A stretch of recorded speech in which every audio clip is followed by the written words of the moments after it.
Assalamu alaikum wa rahmatullahi wa barakatuh. Alors que nous continuons notre exploration profonde des enseignements islamiques, nous nous tournons vers un principe fondamental qui touche l'essence même de la foi et de la solidarité humaine. Aujourd'hui, nous réfléchissons à un hadith puissant transmis par Anas, que Dieu l'agrée, qui capture une vérité universelle sur l'altruisme et l'empathie. Rejoignez-nous pour découvrir comment ce principe façonne nos actions et notre manière de vivre en harmonie. Selon Anas, que Dieu l'agrée, le prophète, paix et bénédiction d'Allah sur lui, a dit « Aucun de vous n'aura vraiment la foi s'il ne désire pour son prochain ce qu'il désire pour lui-même. » Cette tradition a deux isnads différents. Cette déclaration simple mais profonde met en lumière un critère essentiel de la foi véritable, la générosité de cœur et l'esprit de bienveillance envers autrui. Ce hadith va au-delà d'une simple recommandation morale. Il établit une mesure de la foi elle-même, plaçant l'empathie et le désir du bien pour autrui au cœur de l'engagement religieux.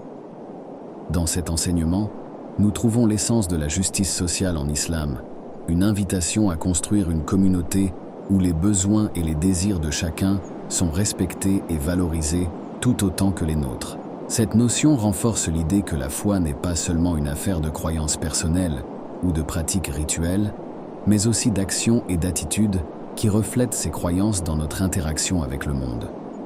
En d'autres termes, une foi authentique se manifeste par une conduite éthique envers les autres, guidée par la compassion et l'altruisme.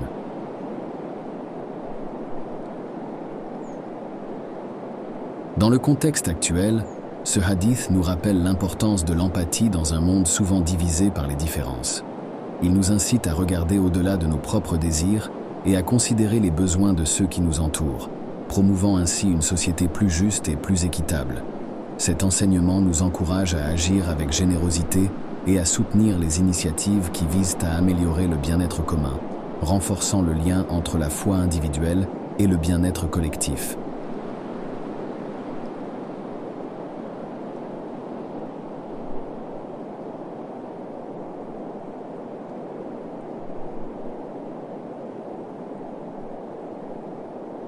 En méditant sur ce hadith, nous sommes invités à réexaminer notre propre foi et à nous demander si nos actions reflètent ce principe d'altruisme.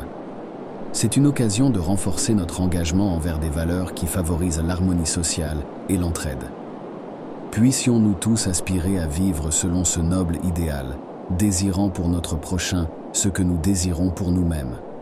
Assalamu alaikum wa rahmatullahi wa barakatuh. Que la paix, la miséricorde et les bénédictions d'Allah soient sur vous.